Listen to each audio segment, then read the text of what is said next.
السلام علیکم viewers, I Muhammad Ajmal and welcome to my channel Shaheen star. آج ہم بات کرنے جا رہے ہیں 2022 اور 2023 کے لیے محکمہ تعلیم کا جو اہم فیصلہ ہے اس پہ۔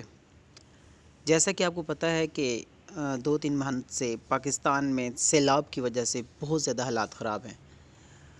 سیلاب کی وجہ سے پاکستان میں صوبہ سندھ، صوبہ بلوچستان اور سرحد تقریباً پورے پاکستان میں تعلیم پہ بڑا ایفیکٹ ہوا ہے۔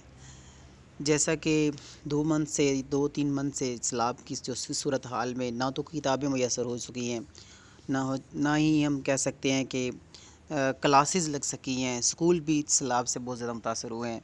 تو اس حوالے سے جو ہے نا محکمہ تعلیم نے 2022 اور 2023 اس سال کے لیے نئے اہم فیصلے کیے ہیں، تاکہ جو ہے جو اسکول لیٹ شروع ہوں گے ان کے لیے سلیبس کتنا رکھا جائے گا، اس حوالے سے ہم اس ویڈیو میں بات کریں گے۔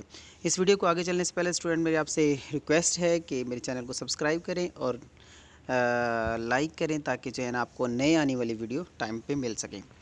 تو پہلا جو اسٹیپ ہے اس کا یہ ہے، ہمارے پاس محکمہ تعلیم کا اول سے دہم تک کے طلباء و طلبات کا رواں سال فی 20% سلیبس کم کرنے کا اعلان کیا ہے۔ جیسے کہ فرسٹ کلاس سے 10 تک یہ طلباء و طلبات ہیں، ان کا جو ہے ٹائم جو ہوتا ہے نا یہی سٹارٹ ہوتا ہے، یہاں سے ان کے ایڈمیشن سٹارٹ ہو جاتے ہیں۔ تو اس سال میں 20% سلیبس کم کرنے کا اعلان کیا ہے۔ آئندہ سال اول سے دہم جماعت کے طلبات کا پیپر بھی انہی 80% سلیبس میں سے لیا جائے گا۔ سلیبس 20% کم کرنے کے حوالے سے اسکول ایجوکیشن ڈپارٹمنٹ نے کام بھی شروع کر دیا ہے، اور اس کا جو ہے نا باقاعدہ جو ہے نا ایک سگنیچر ہوں گے اور اس کو شائع کیا جائے گا اور اسکول میں انفارمیشن کر دیا جائے گا۔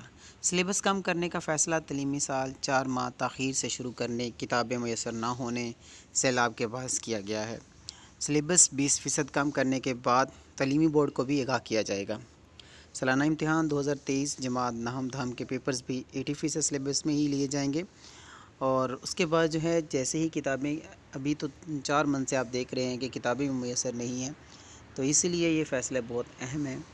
تو اسٹوڈنٹ کے لیے ایک اچھا موقع ہے کہ آپ جو ہے نا ایک اچھی طرح تیاری کریں، اس کو پیٹرن کے مطابق چلیں تاکہ جو ہے نا آپ اچھے مارکس لے سکیں۔ تو اوکے اسٹوڈنٹ، یہی انفارمیشن تھی، باقی جو اپڈیٹ میں آپ کو دیتا رہوں گا۔ تھینک یو سو مچ، اللہ حافظ۔